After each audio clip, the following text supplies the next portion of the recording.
Are you coming back to school with me? We could have done it all so easily. Hi, my name is Craig Thompson Wood. I'm your host on Teaching with Board Games, here today to do my monthly update for the month of February.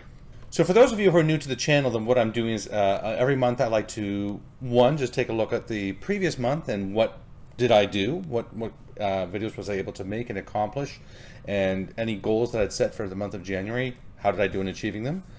And then looking forward to the new month, I also like to just sort of talk about what are my plans. Again, set new goals on a monthly basis as to what kinds of things would I like to accomplish this month, what kinds of games do I want to look at, interviews I want to do, books that I'm reading, anything like that. I like to just put it out there for my own purposes and for your purposes too, to get a sense of what might be coming up in the next month.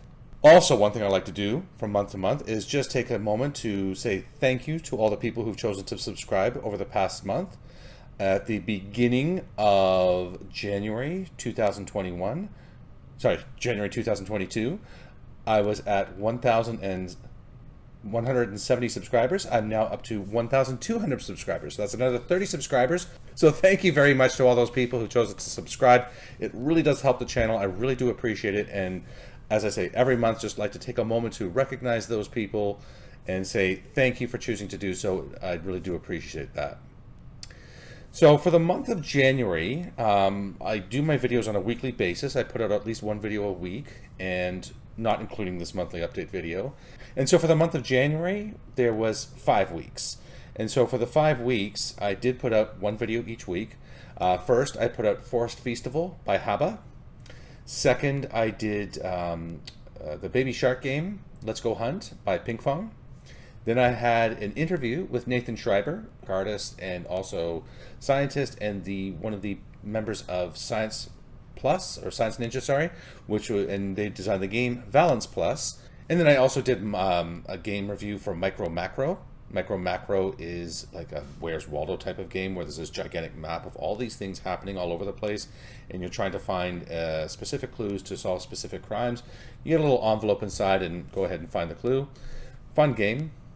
And then my last video I did for the month was a viewer request.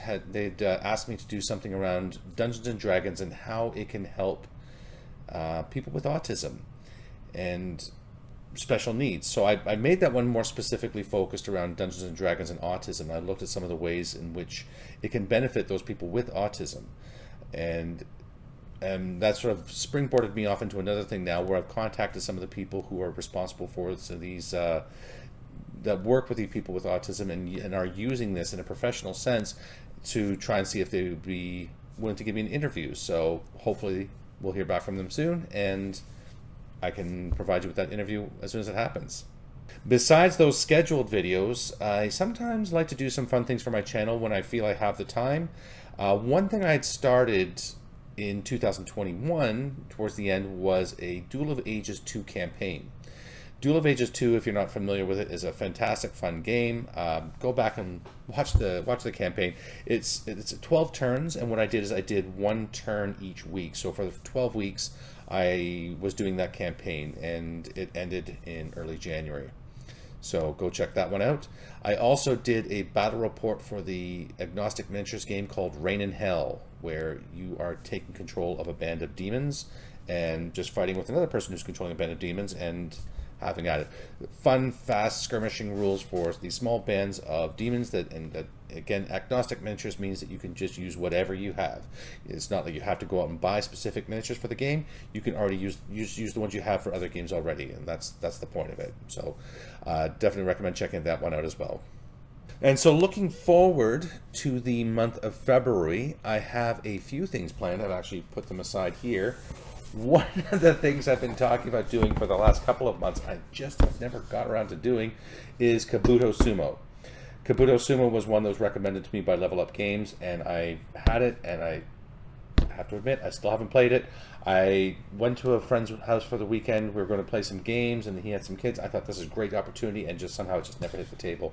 We were always doing something else. So I am definitely playing this one this week. I'm definitely going to be reviewing this one this week. That is my absolute solemn oath to you that I'm going to get this one done, because I've been having it on the back shelf for a little while, and that is going to happen. I'm also very excited to have got in my Kickstarter for Cora Quest. Cora Quest is a game designed by Dan and Cora Hughes, who are out in England. And Dan and Cora, as far as I understand it, got their, really sort of jumped to fame with through the Dice Tower, where they did a Cora was reviewing games, and Dan was talking about the games that she's playing, and some of the educational elements within them and such. And they kind of took off. And this is a game that they've co-designed together, father and daughter, and it sort of worked it out, and they kickstarted it, and here it is now. So I'm very excited to try this one. Plus a bonus, another thing I'm going to be looking forward to this month is an interview with Dan Hughes. I've been in contact with Dan, and he's agreed to do an interview with me. So I'm looking forward to that one, and I will share that with you when it's done. And finally, this is a game, I have to actually check the date of when it came out, because it's been this is an older game, but I keep hearing such great things about it, and to be honest, I've never played it. And there's many different iterations of it with different intellectual properties. There's like a Harry Potter labyrinth and a Pokemon labyrinth. So if there's one genre that more suits your interest, then great. You can check out the different kinds. But this is one I thought, okay, and then looking at the elements of the game and how it's played, I thought this is definitely one that would do well on my channel. It really sort of fits the educational theme in there, and so I'll be checking this one out as well. But as I mentioned with the previous month, the one video about the Dungeons & Dragons and autism was at the request of a viewer. And I always say that I would love to hear from you, the viewer, if you have any ideas of things you might like to see on the channel. It really helps me to give you the relevant content that you're looking for, as well as just giving me ideas of maybe things I haven't thought of before. So I do love to hear from you. If you have any ideas, please leave me that message in the comment section below, and I will get back to you as soon as I can. And while you're down there, please don't forget to hit the like and subscribe button. As I said, it really does help the channel. And that is going to be it for this month's update. Until next time, I'm Craig Thompson Wood, your host on Teaching with Board Games, saying thanks for coming to the classroom. Are you coming back to school with me?